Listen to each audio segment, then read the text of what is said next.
Good morning, afternoon, or whatever it may be, wherever you are. We want to welcome you to this week's session of current federal tax developments for the week of February the 9th, 2026. I'm Ed Zollars, CPA from here in Phoenix, Arizona, and we have a full slate of cases and guidance to cover today, ranging from an aggressive charitable planning strategy to specific procedural rules for research and development credits and ERISA beneficiary designations. We'll be diving into court opinions from the tax court, the Court of Federal Claims, and the Seventh Circuit, along with a significant field service advice from the Chief Counsel's Office that deals with a structure that we've actually talked about before. So let's take a look at our agenda.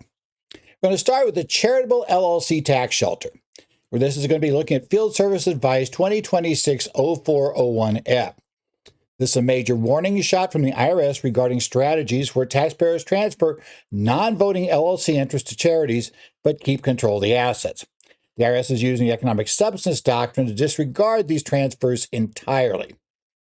Next up, we're going to look at a Section 280 ERC bar for cannabis business. So this next is a decision from the Court of Federal Claims, Gravenstein 116 LLC versus United States. The court there ruled that a marijuana business cannot claim the Employee Retention Credit, ERC, because Section 280 Cap E bans all credits, even refundable ones, from those businesses that are involved in trafficking certain controlled substances. Next up, we're going to look at a TEFRA intervention case. This is a procedural fight in the case of Walker Church Green 819 LLC versus Commissioner. The tax court in this case denied majority partners the right to intervene late in a case to block a settlement negotiated by the tax matters partner. Our fourth development this week looks at research and development credit substantiation. In this case, we have a lesson on documentation for research and development credits in the case of George versus Commissioner. The court had to decide which came first, the research or the study. If your study contradicts your daily records, then the credit is denied. Next up, we're going to look at the question of supervisory approval of penalties. Something that's become a real issue in the past few years. And so we're going to check in on Section 6751B in the case of Palmwood Holdings LLC versus Commissioner. In this case, the tax court confirmed the signatures on an answer are sufficient to prove supervisory approval for penalties raised in litigation. And then finally, something we've seen in the past, unfortunately, happened this time as well. Look at an ERISA beneficiary designation snafu following a divorce. In this case, this is a case of Packaging Corporation America Thrift Plan versus Langdon, which is a cautionary tale from the Seventh Circuit. A fax request to change the beneficiary wasn't enough to override the plan's requirement for an online update. And the key becomes, who gets the money? Because obviously at this point, the original worker died, and that's where the fun starts. So opening up, we're going to talk about the significant piece of guidance from the Office of Chief Counsel. This is Field Service Advice 2026-0401F. This was released on January the 30th. Now, this FSA is a must-read because it provides a comprehensive roadmap of how the IRS intends to dismantle aggressive charitable planning strategies. One strategy which now seems like it might begin to be marketed to take over where the conservation easement shelters are falling apart. Specifically, we're looking at a structure involving the transfer of non-voting LLC units to a tax-exempt entity. Now, as far as doctrines involved in this case, the IRS throws the kitchen sink at the strategy. As we go through the next few steps, we're going to watch how they layer their arguments. We're going to use the economic substance doctrine to disregard the transfer entirely. We're going to use Section 704E to argue that charity is not a bona fide partner. We're going to then apply the assignment of income doctrine to reallocate income back to the donor. And finally, they're going to deny Section 170, charitable contribution deduction, based on a lack of donative intent and substantiation failures. The key warning here is that estate planners and advisors have to be concerned about retaining dominion and control over assets that have nominally been moved to charity. This is the magic where we give it to charity, but you keep full control. Well, didn't work so well in this case, at least per the IRS. So let's look at the mechanics right now, the factual background, the strategy. We have a taxpayer husband who established an LLC, LLC number one, and transfers non-voting interest to a tax-exempt entity that's labeled inside this advice as Organization 1. The stated goal is to fund a donor-advised fund. Now, the promoter sold this as a way to earn investment income in a tax-free environment. The taxpayers explicitly admitted this was a primary intent: tax-free growth. The key we're going to look at here is whether control versus the actual economics of the situation. For control, the taxpayers retained 100% of the voting interest and management control. They controlled the checkbook. The economics said the operating agreement was drafted to allocate a massive percentage of income, percentage one, to tax-exempt entity, while the taxpayers received a tiny slice. The argument being, of course, is that income is allocated to a tax-exempt who's not going to pay tax on it. Only a small amount goes to the taxpayers. What was the reality of the operation? Well, this is where the facts get bad for the taxpayer. Despite the transfers, the taxpayer kept signatory authority, and crucially, they used LLC funds for personal purposes. They would withdraw cash from the LLC and then later paper over those withdrawals as loans to qualified borrowers via an amendment to the operating agreement. So, big problem. The result, the taxpayer reports a small share of income or loss, while the bulk of the invested income theoretically flows to the tax-exempt entity, escaping taxation. This is, on paper, it looks this way. The reality is going the other way. As you might guess, the IRS not thrilled with this structure. Let's go first with the first big attack and what the IRS considers the principal one, the economic substance doctrine analysis. The IRS's leading argument is the economic substance doctrine under Section 77010 applies. They aren't just adjusting the transaction, they're disregarding the transfer of the units entirely, which under an economic substance attack, they would be allowed to do. Now, to come under that section, you have to pass a two-pronged test. First, the subjective inquiry part of the test. The IRS looked for a valid business purpose, and they found none. They concluded the structure was designed solely for tax savings, specifically the double benefit of an upfront deduction plus tax-free growth. Secondly, there was the objective inquiry. Did the transaction purposely change the taxpayer's economic position? The IRS said no. The husband remained in control of all the assets.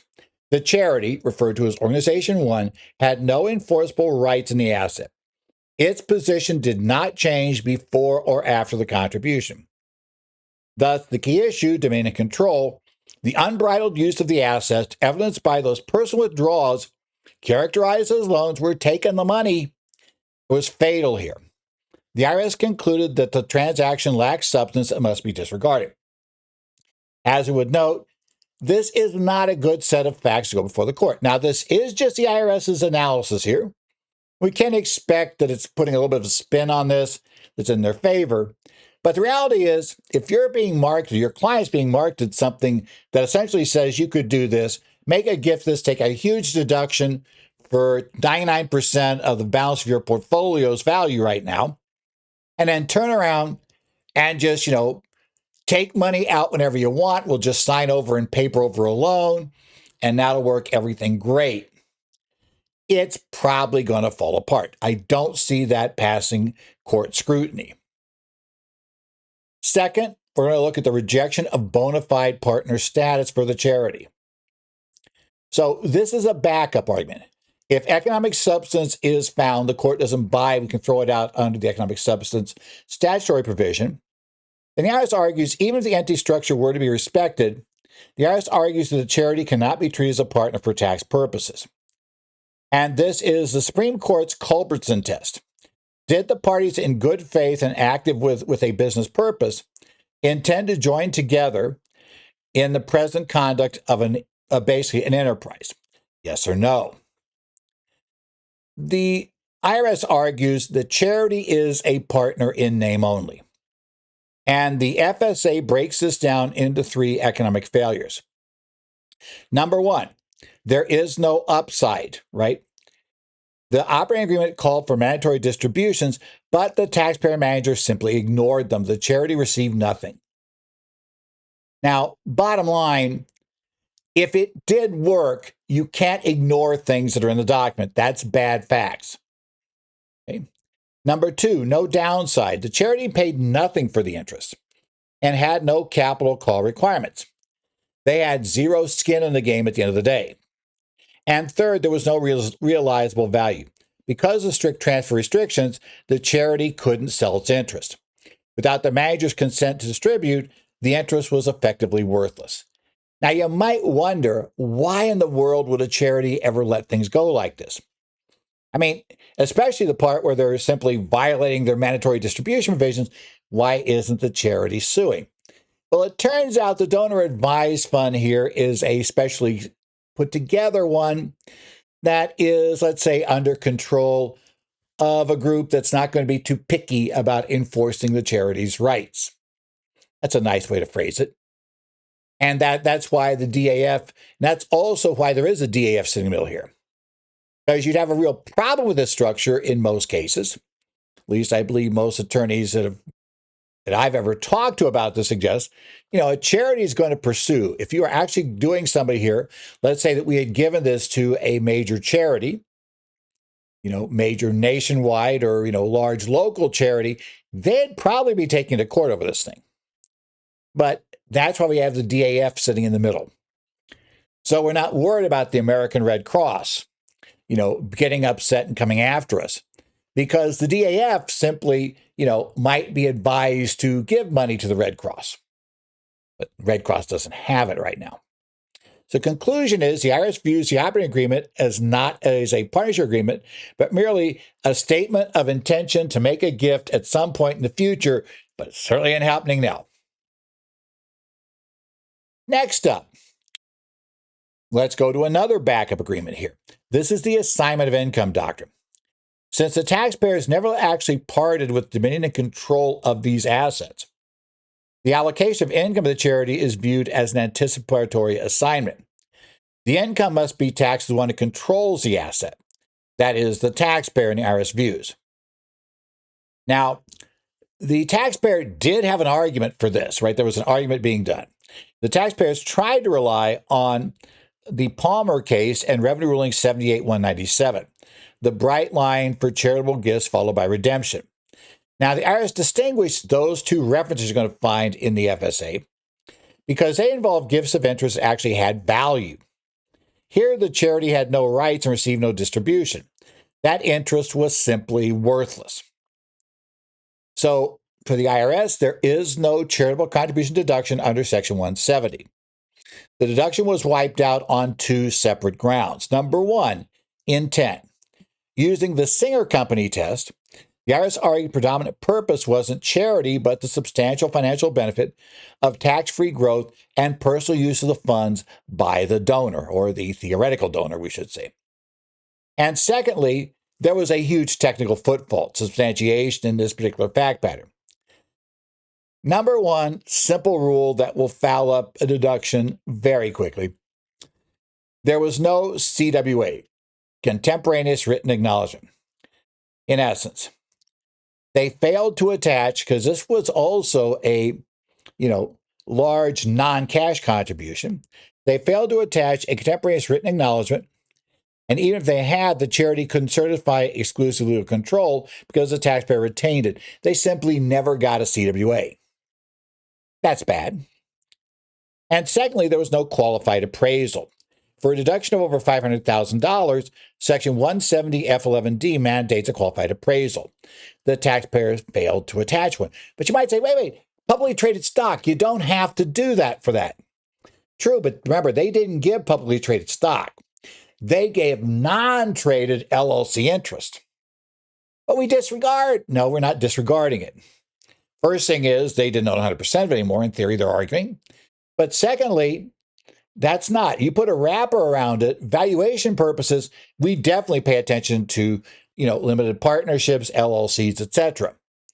That's a key concept. We talk about business valuation outside the, or I shouldn't say business valuation, but estate and gift tax issues. And remember, we're looking at that outside of, the whole context. We're not looking at the income tax side. We're looking at the actual value of what was given. And that value is not really going to be determined by the Internal Revenue Code. It's going to determine what a buyer would pay and what exactly would you pay to get a 99% interest that had no rights whatsoever in, I don't care how big the pool of money was. And that's kind of the big problem. So again, no appraisal, have a big problem here. So it's time to look at the conclusions and warnings you can take from this. First thing is, going to the FSA, the IRS is going to attack this on 3 different levels. They're going to go for economic substance is going to cause, lack of economic substance is going to cause the entire transfer to be disregarded. It'll collapse the structure. Also, income was reallocated. The taxpayers paid tax on all investment income because it was assignment of income. That'll be attack number 2.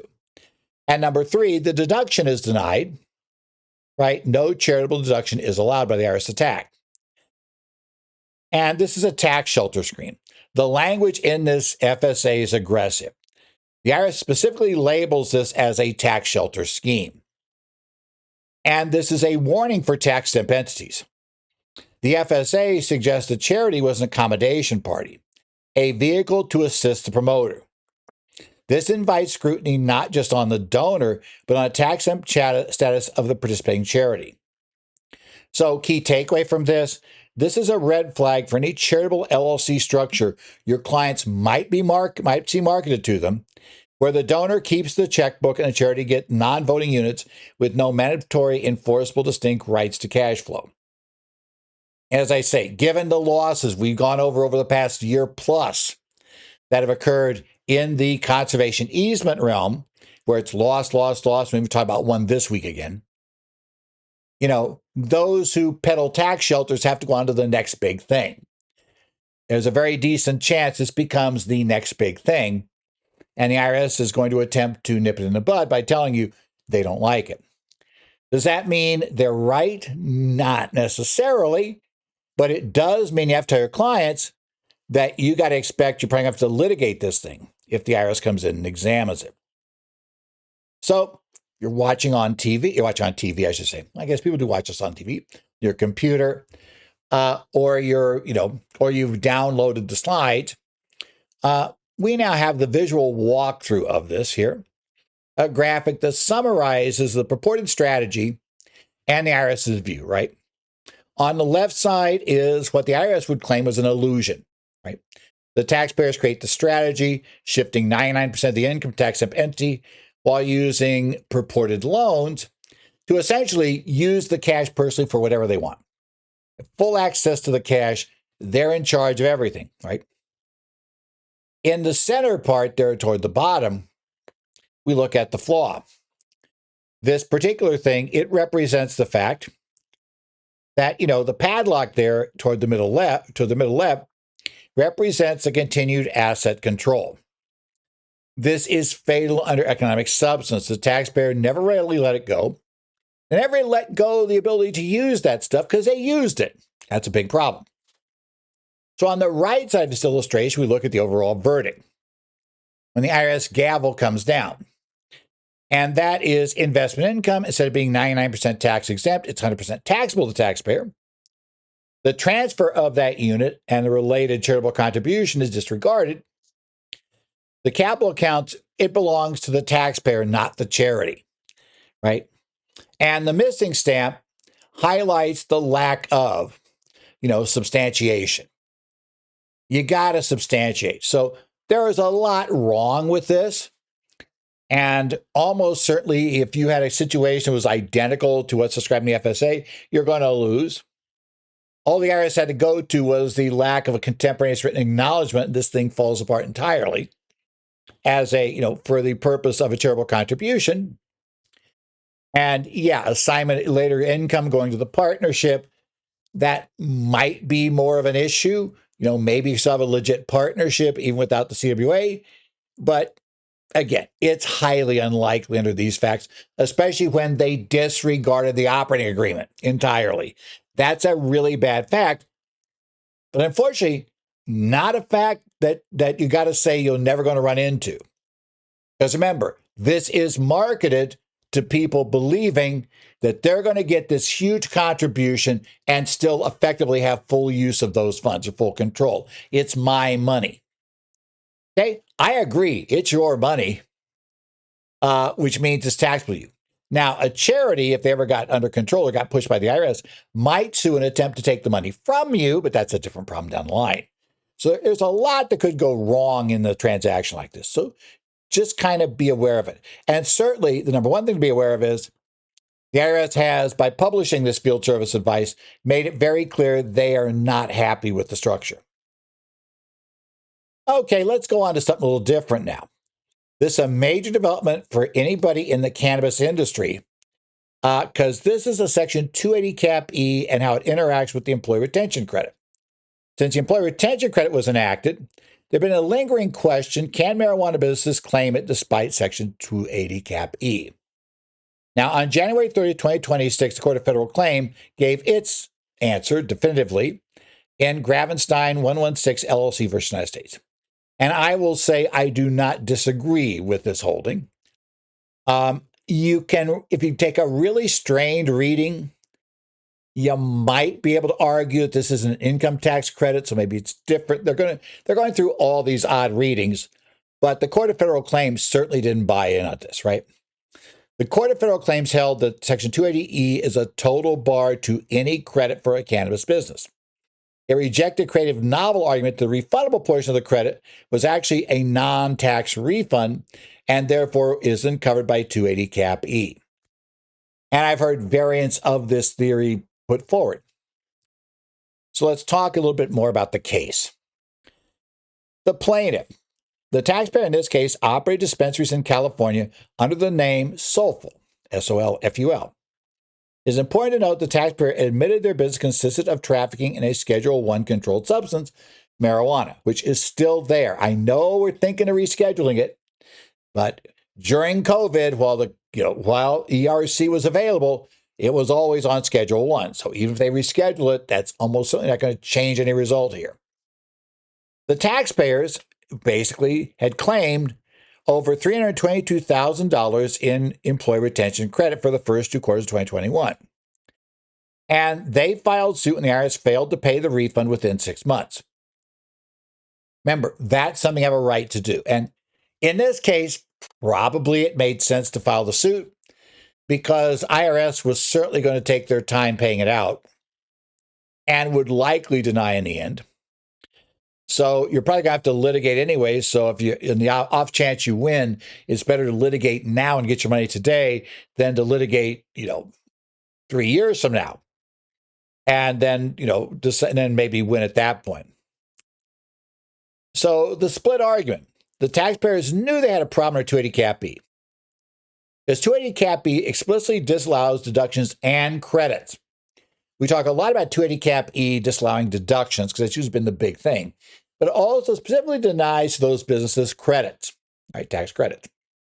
Their strategy to get around this, they attempted to basically split the ERC into 2 pieces.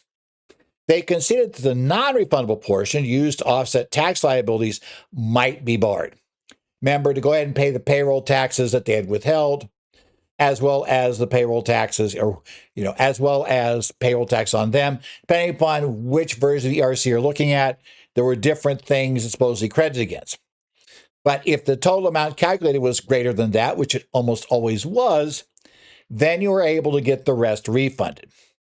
And they argued that refundable portion, the check the IRS will send me, right, beyond the amount used just to offset the taxes, because presumably if you actually filed for the ERC not as a claim for refund, but on the 941, you just wouldn't have paid that much of your withholding tax, and you would have, therefore got it back. And if you had paid it, right, the theory would be, well, the refundable part would be still paid out to you, right? If you had paid it, you'd get that back.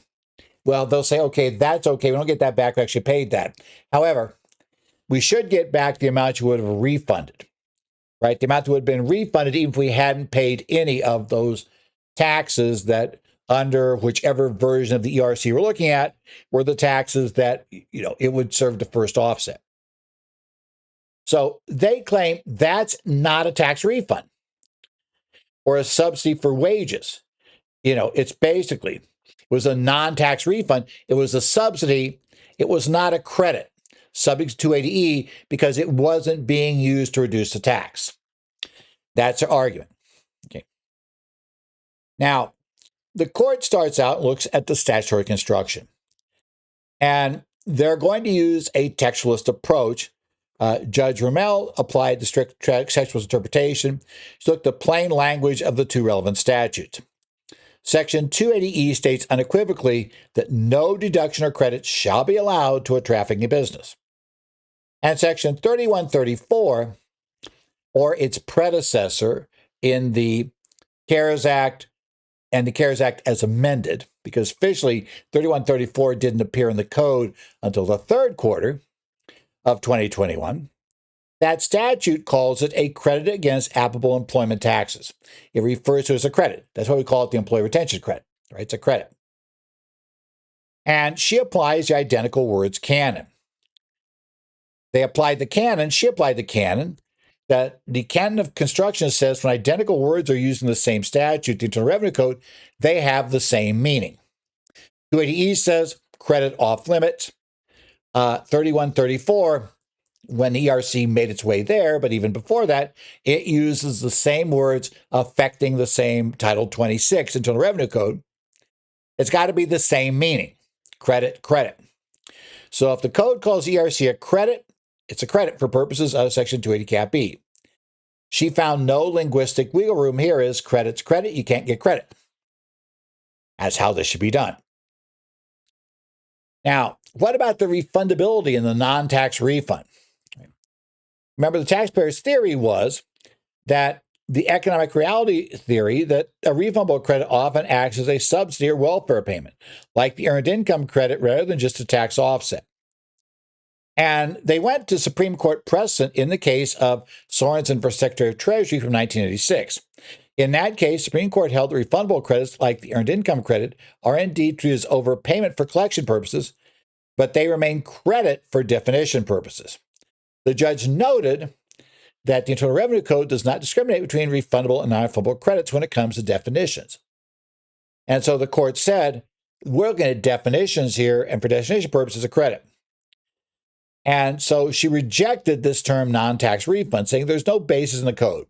It's a label the taxpayers invented to try to bypass the statute, and she wasn't buying it. Wasn't going to accept it. So finally, the policy arguments in this case and the court's conclusion. Now, the taxpayers argued that the CARES Act was remedial legislation to keep Americans employed during the pandemic. This argued the noble purpose should override the punitive nature of 280 Cap B. And I heard this raised a number of times on the ERC, right? Purpose, the purpose of the statute. You should pay attention to the purpose of the statute. Don't worry about those troublesome words over there. Just pay attention to the purpose.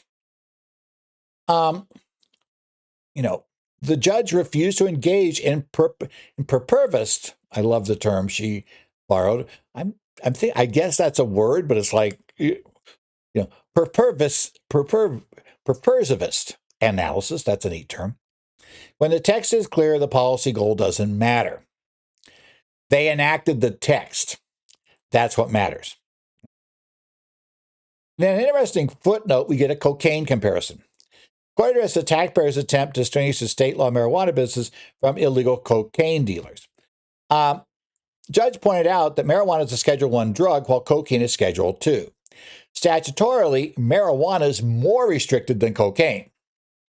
The court noted that this distinction does not reflect well upon the plaintiff. Right? You have the more restrictive drug.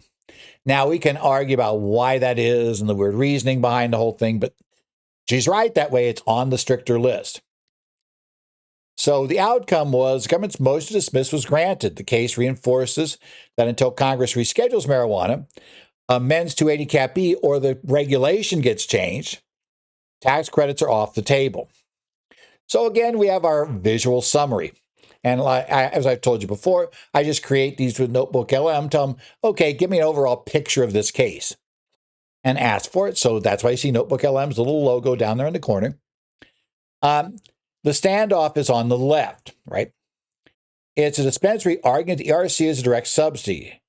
On the right, the IRS says on that left side in legal standoff, the government holds up a stop sign. It says, wait, 280 Cap E acts as a stop sign. It bans all credit. Now the verdict, judge goes with the IRS. Rationale number one that she uses is the plain text. This is a textualist view. The law calls it a credit. The law calls the ERC a credit. 280 Cap E says no credits. End of talk. We're done. Rationale number two is policy. Generally, the courts now, as they've moved more and more textualist over the years, are not going to normally allow a policy, social policy position to override plain law. Social policy cannot override the clear text of the statute. And that's something I've had to explain to people multiple times. The one case I had that was related to ERC, I had a nice long argument about it, was we talked about whether the owner of the business, the owner of the S Corp, could their wages qualify for ERC? And the answer was if they had no living relatives, effectively. And does that seem dumb? Yes. I had a lot of people say that can't be their purpose. It's like, I don't care if it's their purpose or not. It's how the law reads. We are in an era where the courts tend to try to go to textualist, or at least try to argue they're going to textualist. Sometimes I've seen textualist arguments that seem awfully non-textualist. But you get there. That's the direction we go. When the statute is clear, in a case I brought up multiple times, Connecticut National Bank versus Germain, from the Supreme Court, if the text is clear, we're done with figuring out how this thing works. We don't care about Congress's intent. That's not the key one, right? So basically, nice little visual here about why the refundable argument failed. It's not going to overcome a textualist review of the statutes. And it's just clearly nowhere near doing that. Okay. Next up, we're going to talk about TEFRA intervention by majority partners. The issue here is a procedural battle in tax court involving a TEFRA partnership audit, which again, we're getting close to the end of these, but it still is useful reviewing the fact that you've got to follow procedures and you got to be careful here.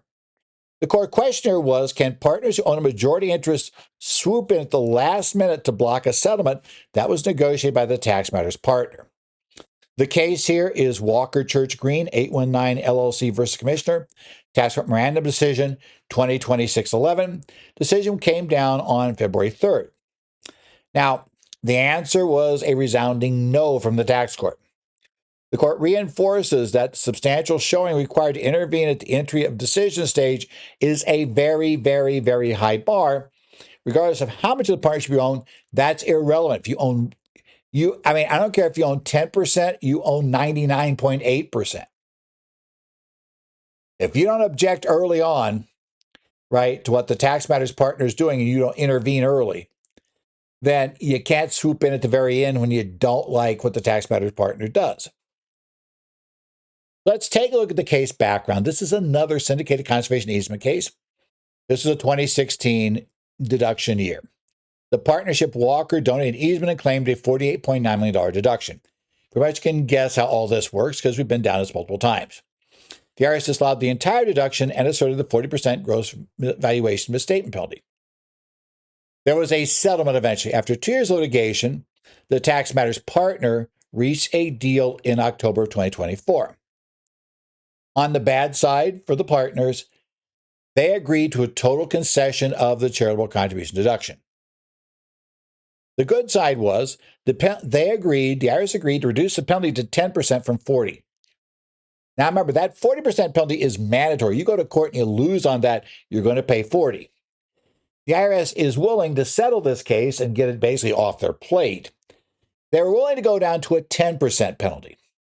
So 10% of the tax savings would be added on to the tax, right? They also would allow an $11.2 million other deduction, which related to the funds that the partners had put in to this thing, and it would not be subject to the 2% floor. When negotiating a settlement, those are all options. You are never going to get that in exam because an agent has no authority to ignore the fact the penalty is 40% and to ignore the fact that you need a 2% floor in 2016. We had that rule there, right? Now, 6 months later, when the IRS moved to enter the decision, a group of 40 partners who collectively own nearly 63% of the entity filed motions to intervene and reject the deal. They didn't like it. They're going to have to pay. And they're going to pay substantially. Now, it's less than they would have paid if the 40% had been there, and they wouldn't have been allowed to deduct the amount they invested, which actually seemed like there was a reasonable chance we'd end up there, right? The IRS is just getting this off the plate. Okay. Now, the legal standard to intervene under TEFRA, right? Under TEFRA, the goal is to resolve issues in a single proceeding. The partners had rights under TEFRA. We're no longer under TEFRA. Now we're in the BBA, and these are different. But under TEFRA, there were a couple of rules, and following rules is the key takeaway from this. Under Rule 245B, partners can elect to participate as of right within 90 days after petition being served. So you just automatically can jump in and intervene in the case if you are, a notice partner within 90 days petition being served, right? So basically they could jump in. These partners missed that window by 3 years. They decided to let it go forward and let the tax matters partner continue to run this thing. At that point, had they jumped in then, there'd have been no question. They're allowed in. They can take it over. They didn't do it then. Rule 248B says when we are at the entry of decision stage settlement, then these partners need leave of the court to intervene. And the court cites the Chimney Rock Holdings and Bloomquist Holdings cases for the standard you'd have to meet to be allowed to intervene. To get in this late, you must make a substantial showing. It's not enough to just say, I object. That's a key takeaway. Now, deficiencies in the motion, right? Why this failed? Judge Pugh dismantled the partner's motion on 3 specific grounds. Number 1, there was no substantive objection. The partners failed to argue the settlement terms were unreasonable, didn't claim the $11.2 million deduction or the 10% penalty was a bad deal compared to the risk of trial. They just wanted to go do a better deal, effectively. Number 2, they were the lack of preparedness. They claimed they were prepared to litigate, but the court looked at the docket and saw no expert reports or valuation theories. In a complex valuation case, you can't go to trial without the experts being in line. The court noted they shouldn't be allowed to disrupt the settlement without a concrete plan. They just wanted to, they didn't like the check. So they're it kind of gives a position you're scrambling. And if we grant you relief to come in, we're going to extend by a long time period how long it's going to take to settle this case. And number 3, there was no fiduciary breach. Well, at least they didn't allege that the tax matters partner had misconducted himself or had breached fiduciary duty in accepting the settlement. Those 3 things mean no way you're getting in. Now, but the partners said, wait, we're the majority owners of this thing, right? We own it. Well, the primary's argument was kind of unique. They own 62.27% of the partnership. Surely the majority owners have the final say on the settlement, right? But the court held this distinction does not change the conclusion. TEFRA says nothing about that, right? The rationale, the court emphasized these partners had 3 years to join the case. They could have done it without anybody being able to stop them within that 90-day time frame. And they could have tried to come in earlier, but they waited till the last second, right? They sat on the sidelines while the tax matters partner litigated the case. So the conclusion was you cannot rely on your ownership percentage to cure procedural failure.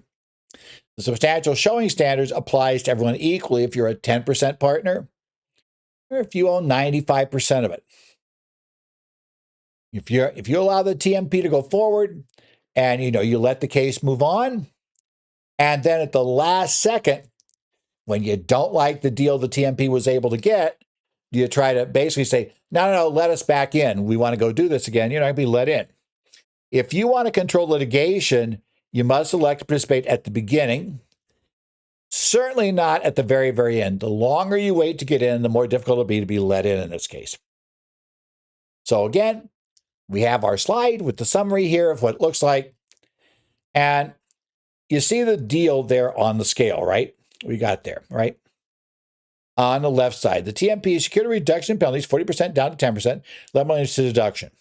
The IRS and the TMP were in agreement. On the right side of the scale, we have the holdouts, right? The objective partners represent a majority, but they are blocked by a substantial showing barrier, which is on the left half of the slide. Why they failed? This is the judge's reasoning, right? The empty checklist shows they simply weren't ready to litigate, right? We just don't have that there. And there was no allegation of TMP, there was misconduct on part of TMP that just wasn't alleged. The TMP acted properly. So in the bottom right, they cite their precedents, right? Chimney Rock, I'll get that right. Bloomquist is a growing line of case where a tax court denies late-stage intervention in these conservation easement settlements. They want them out of here. If you snooze, you lose. And you can't jump in the last second. We're seeing this happen a few times because these are getting to the end game now.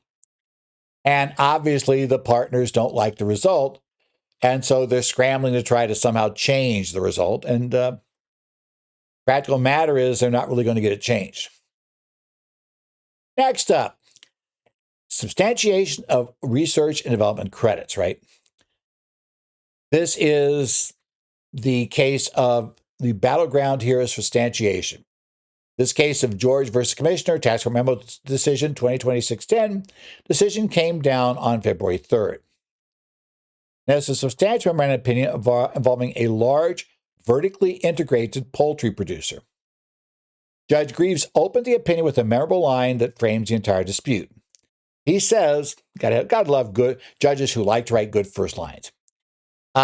Forget the proverbial chicken or the egg. Today we're called to answer which came first, the research or the research credit study.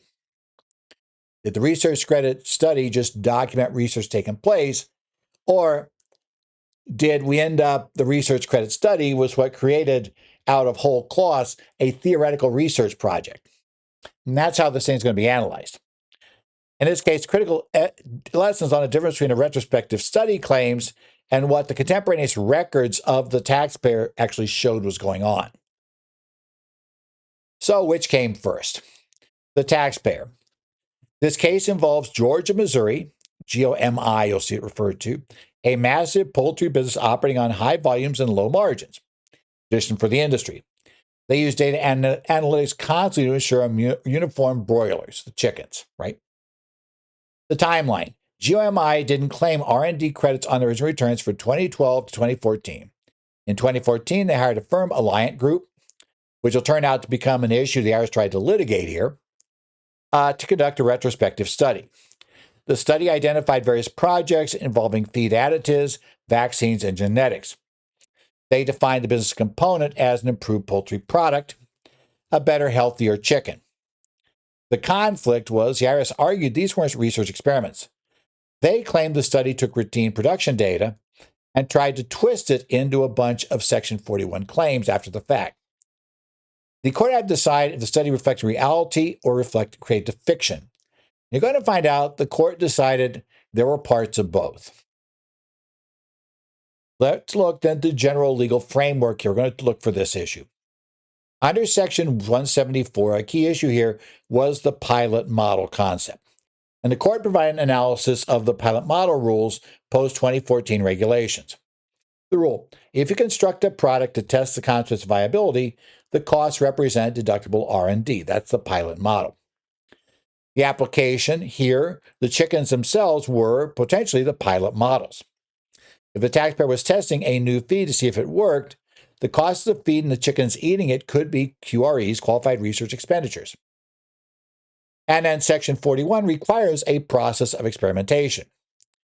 In essence, you need a systematic trial and error process designed to eliminate uncertainty. The real world constraints on this is the IRS often argues if you don't have a perfect control group, it's not research. Now, the court rejected that blanket statement. In a commercial setting, you often have to integrate the test into production. Integration of variables because you can't shut down the factory to test. That's simply real world. The court was not going to strictly require a separate control group running. And so we get to the mixed basket of results, because it wasn't all one or all the other, right? The judge called the taxpayer's claim a mixed basket of eggs. He loves continuing, all of his sort of cute wording throughout this opinion. Some were good and some were rotten. Then we're using the egg here, right? The rotten eggs, the disallowed. Well, in some cases, we looked at contradictory evidence. They looked at the salicylate and phytase projects. These studies claimed they were varying dosages to find the optimal amount, class experimentation. But the contemporaneous feed log shows the dosage never changed. Didn't look like experimentation. The lesson: if your study says one thing, we experimented, right? And your daily logs say another, we did the same thing every day, the study's going to lose. This is the chicken before the egg. The study took place and then tried to invent research. But there was no research. You had to go back and do it. The chicken came before the egg. Now, good eggs, for example, the sporulin and calsporin cases, right? Here, the records showed a clear scientific method. They had a hypothesis, they ran a test, they analyzed the data, and when it failed, they moved to a new product. And this says Ross 708 Genetics is the cleanest example, right? What they had there. They had a new genetic line against control group and analyzed slaughter data. So those were two good egg sets, right? The timing trap, hatchback. The court disallowed the credit for 2012 because uncertainty existed. Because the 2012 test was successful, the court disallowed the 2013 cost. Once you know it works, we're done with research. So you have to watch for that too. So there's a partial throw out there. That was, I guess, the half good, half rotten egg in this whole situation. So finally, we got to what turned out to be a little bit more of a problem for the taxpayer, the base amount, and what turned out to work out well for the taxpayer, the penalties.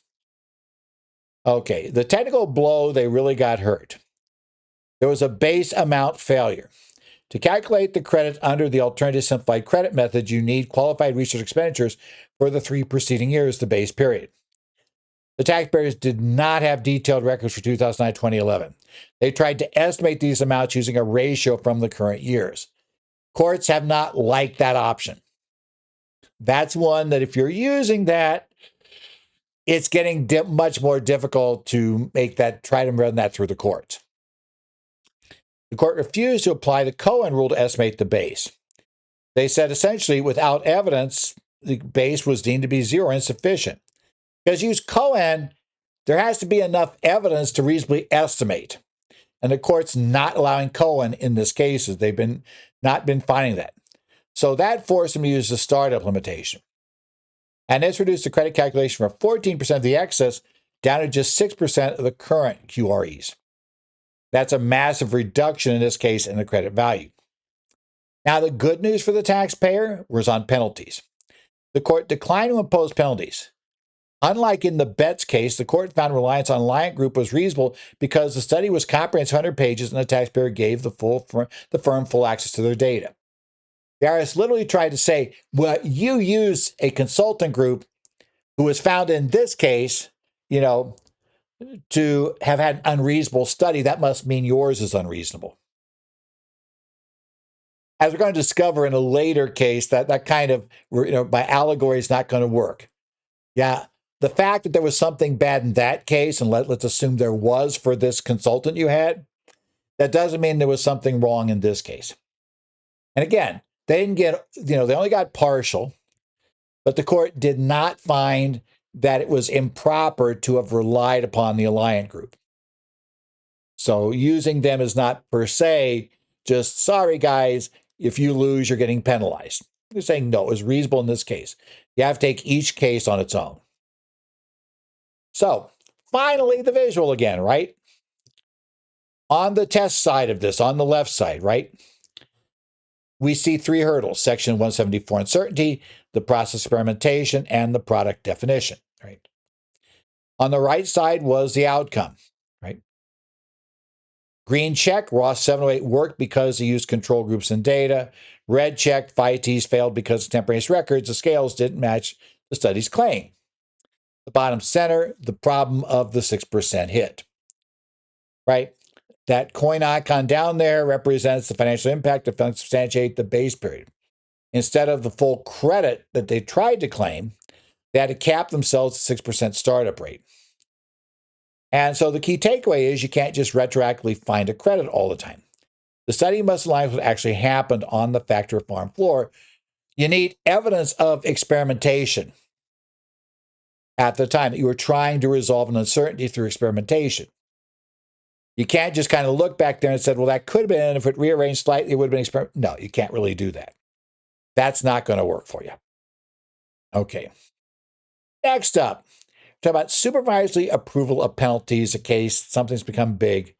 But in this case, the claim the IRS did not have proper supervisory approval was essentially the proverbial, I'm recording this the day before the Super Bowl, Hail Mary pass.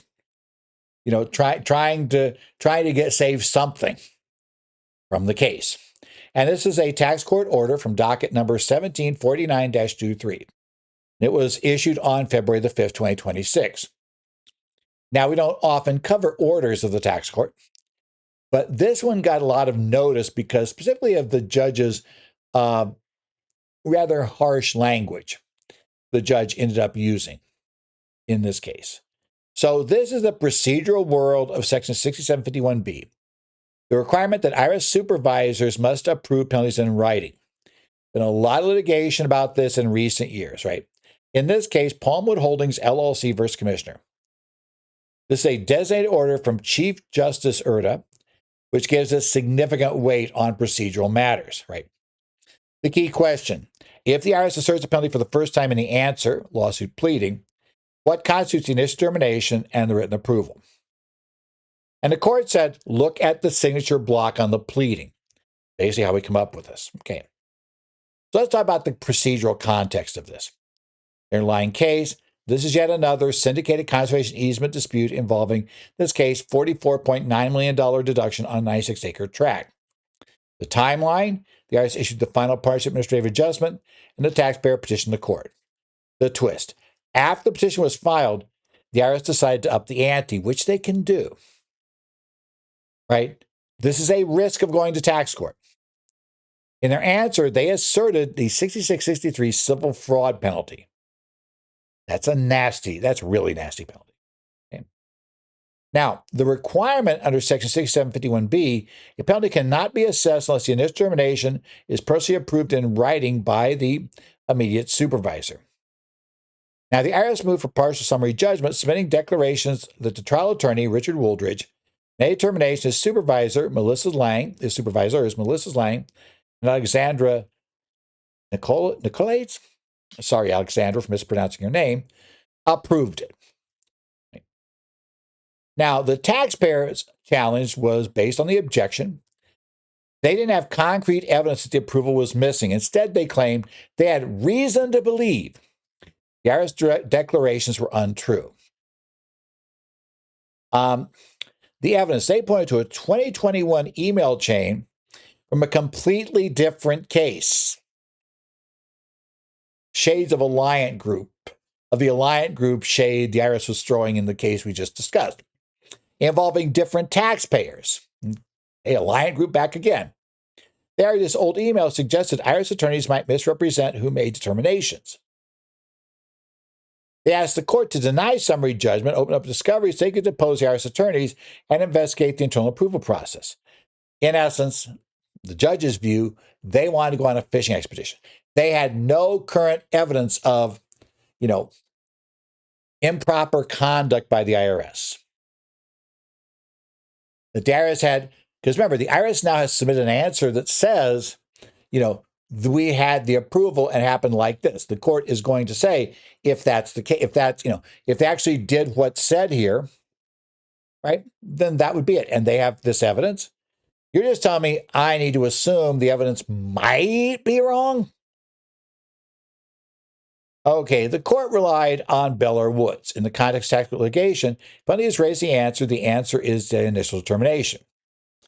So then there's a black and white test. The court looked at the document itself. The answer was signed by Mr. Wooldridge, the determiner, and his two supervisors.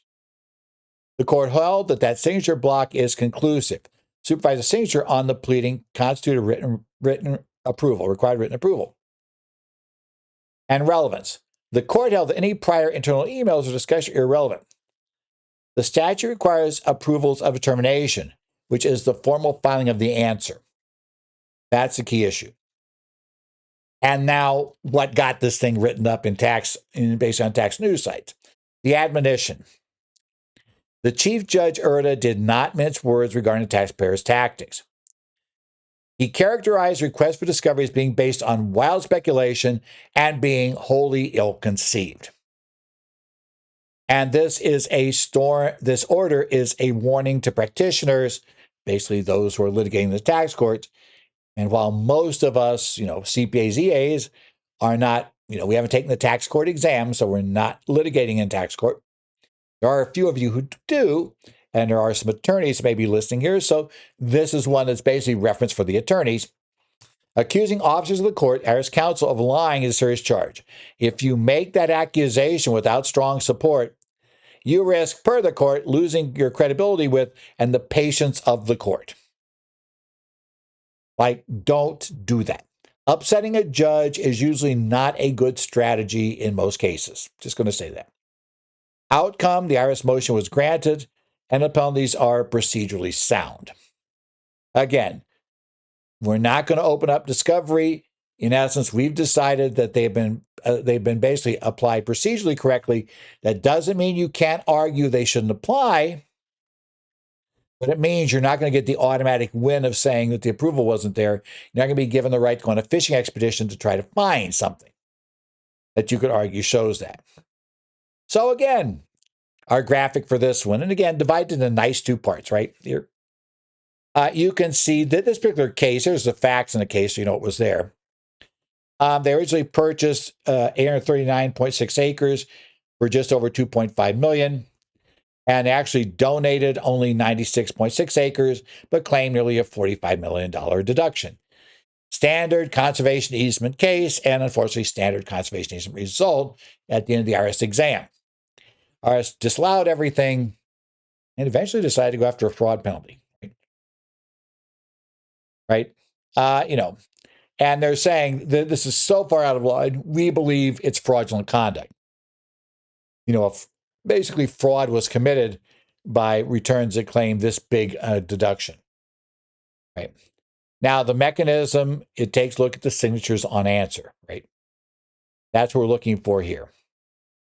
Right? These are things that actually do it, right? The takeaway is supervisor signs the pleading. Section 6751 is satisfied in this case. The verdict, the judgment was granted. The IRS won a procedural argument. Court shut down the attempt to look behind the curtain based on unrelated emails and your suspicion that had no direct evidence that tied it to this case. Just as the IRS got slapped down about going after Alliant Group, I should say, not Reliant, Alliant. Apologize to Reliant. Reliant Group, no, that's, they may have done something in that case and fine, in that taxpayer, everything is okay. In that case, then the penalty's applied, but that doesn't mean they're just going to automatically, have to be disregarded. And the same thing here. You're not going to be able to automatically just disregard, what IRS attorneys are signing and claiming about having timely approval, absent, having some evidence about why that's not right. So it is becoming a harder defense to wield, the 6751 defense, because the IRS is now aware of it and how it's going to work. And that's especially when the IRS follows formal steps correctly in litigation. Doesn't mean you can't win on it, but it does mean it's not shooting fish in a barrel the way it kind of was early on. Because again, IRS didn't pay attention to these things. Next up, we're going to go to an ERISA case. And this is one we see every so often. And unfortunately, there's this thing called ERISA preemption. And ERISA preempts any state law rules that may attempt to come to a different decision. And this is the case of Packaging Corporation of America's Thrift Plan versus Langdon. And this deals with ERISA beneficiary designations and changing them. And this is really important because we have seen this. By the way, it often comes up in life insurance programs that are employer sponsored. We see it go wrong there quite often too. And there quite often, people think, and even some attorneys believe initially, that local law that says once you get divorced, any designation of your spouse, your previous spouse, as your life insurance beneficiary is immediately voided.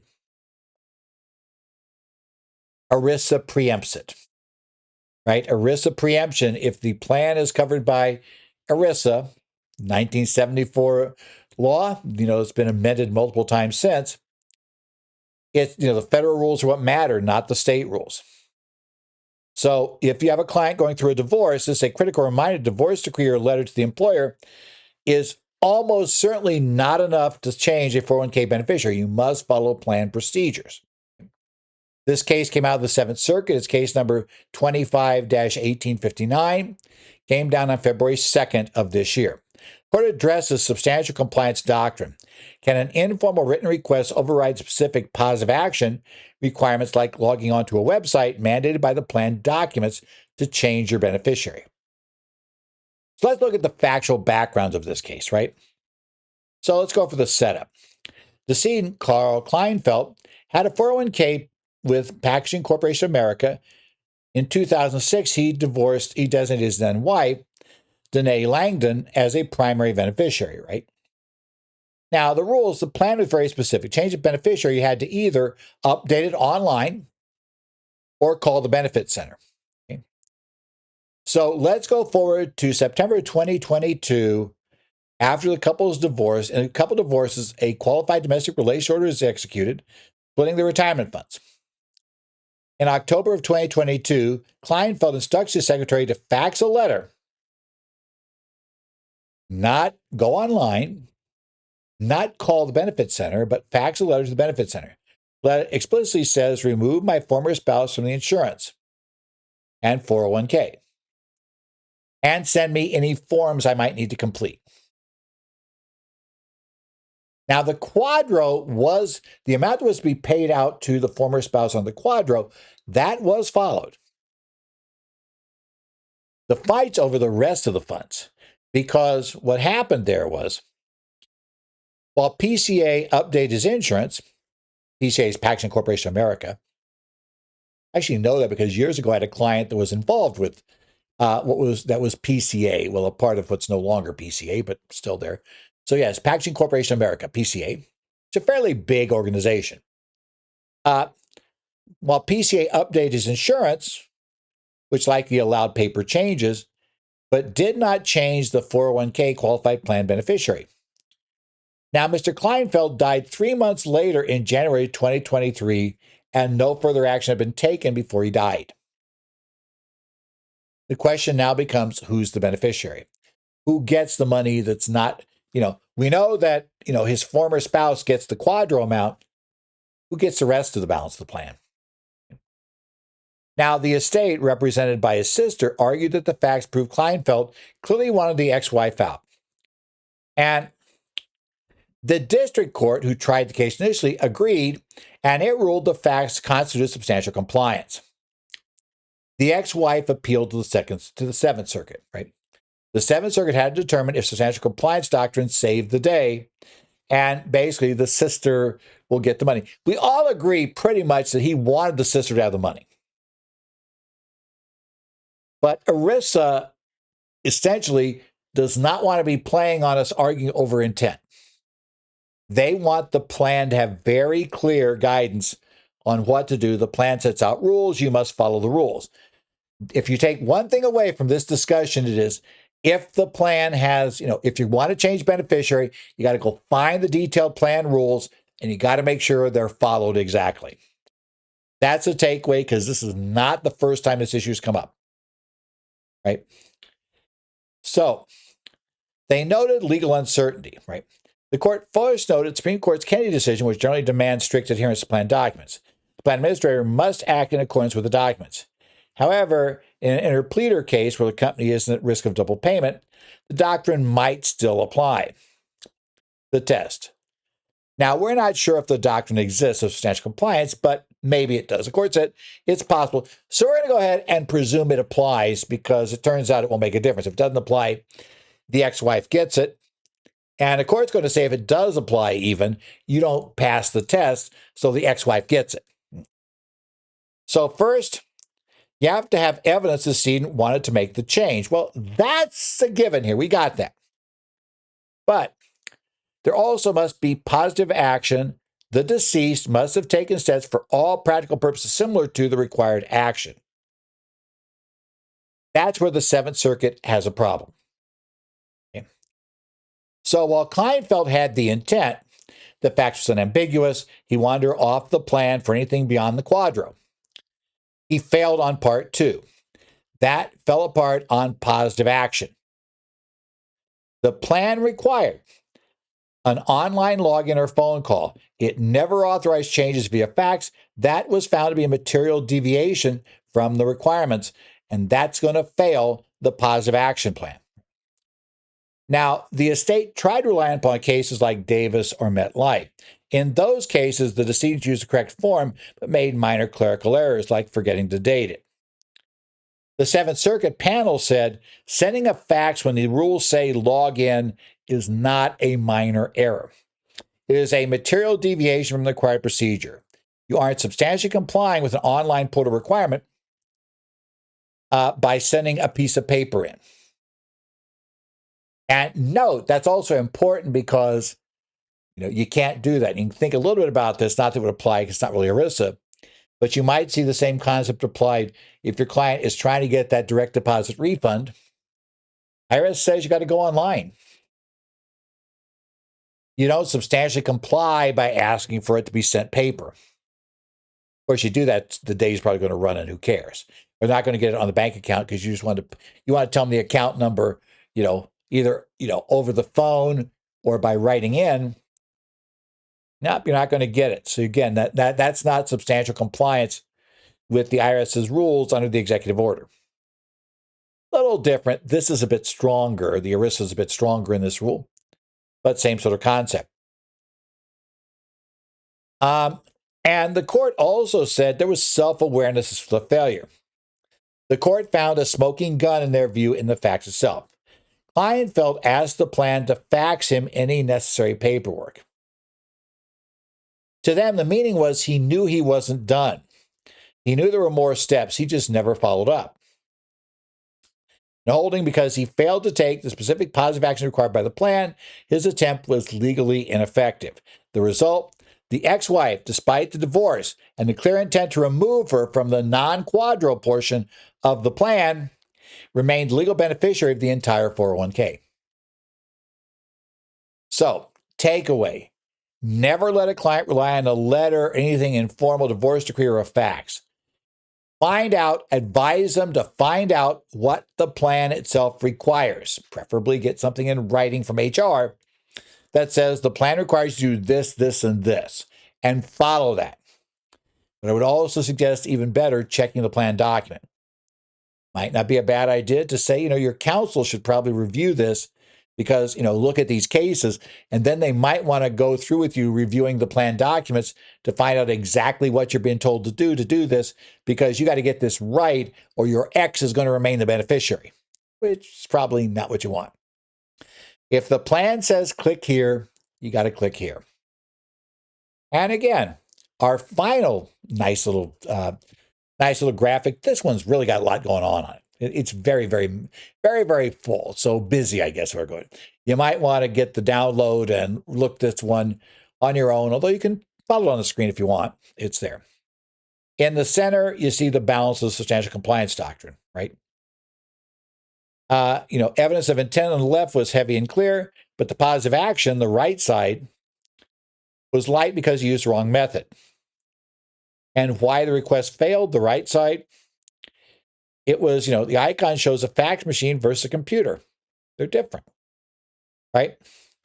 The court ruled these were not similar for practical purposes. I know what a fax machine looks like.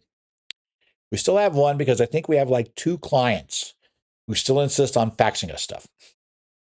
Aside from those 2 clients, we never get a fax except for all the ads. But so much fun. We still have them, though. Clients have trouble changing their ways. But as we're going to discover, and this case kind of illustrates, it's going to get more and more difficult for those that don't want to do things online to be able to function. As we talked about, you can't fix the lack of electronic filing information return by calling IRS. You have to go online. There are just certain things that had to be done online, and it's likely to become more of those things, not less. That's the way it goes. Also, remember they had recognition that there were further steps. He asked to send me the paperwork, right? This confirmed he knew the fax wasn't the final step. And therefore, he knew there were steps to come. That's what the court reasoned from that. And he never followed up to figure out what those were. Now, I'm sure counsel for him, counsel for the estate and for the sister was arguing, well, he just assumed that it must have been, he must have submitted everything he needed to because they didn't contact him, but that's probably not a good assumption to make. So, in essence, what happens there at the bottom, there at the very bottom on the right side, is there is a careless error, right? Or I should say the table at the bottom. A careless error which the courts may forgive, but material failure which the courts will punish. A fax instead of a login was held in this case to be a material failure. You would prefer your client not try to argue substantial compliance. Tell them we want to argue that you did exactly what was said. If you do it the other way, your ex is going to get it. By the way, for a lot of people, that'll be highly motivating, right? Your ex is going to get it if you die. They're going to take it away from, whoever you're trying to give it to instead of the ex. That's a motivating factor. So keep that in mind. And probably divorce counsel should keep this in mind. Be careful here because you got to remember that you're basically in an area, talk about employee benefits, that's not really state law. There's federal law that also applies. This is what always makes it tough for everybody, and also why attorneys get paid the big bucks, right? It's complicated. The good news for those of us who are CPAs and EAs in tax is that we primarily stick over in Title 26 United States Code. And if anything drifts outside of there, then we know it's time to go get the attorney involved and get more things involved there. But realize we can have the same problem of blindness, not realizing there may be things other than Title 26 U.S. Code that apply. So always warn your clients that I can tell you what the code says, what the law says for taxes, but there might be other laws that you really, really, really better be considering. And you should seek legal counsel because when I tell you about forming an LLC versus incorporating, I'm going to talk it from the tax standpoint, but there are huge legal differences between a state law corporation and a state law LLC. And while there are tax quirks that sometimes attorneys that are into the state law structure won't understand, especially about the one class of stock rule if that LLC wants to make an S election, conversely, there are huge chunks of law that if you're just on the tax side, you're not going to understand about those other things. Try to make sure you understand that there may be other factors that become involved. But at least in this case, I would think attorneys, because a lot of clients they are going to have retirement plans with employers with ERISA plans, probably be a good idea for them to be up to speed on ERISA. Just saying, one of those things. Okay, this concludes our updates for this week, February the 9th, right? We have a clear trend today, where substantiating research and development credit, following the ERISA plan documents, or adhering to TEFRA intervention rules, the courts demand strict compliance with procedural formalities quite often. And by the way, it's much better always to not be arguing that we were close enough. Try to make sure you get your clients to stay clearly on the side of following the formalities. We don't want to have to, in essence, as has been pointed out a couple of times, you talk to people, well, could it work if this and this were true? It's like, maybe, but why in the heck would you ever allow a client to get in the position we're asking this question? Is probably you're going to try to stop it. Substantial compliance or intent is often not enough to save a tax position or to save your beneficiary designation, right? You need to be there. Now, if you have any questions or you need to follow up on this week's developments, you can email me there at the address on the final slide at zollars@currentprotectiondevelopments.com.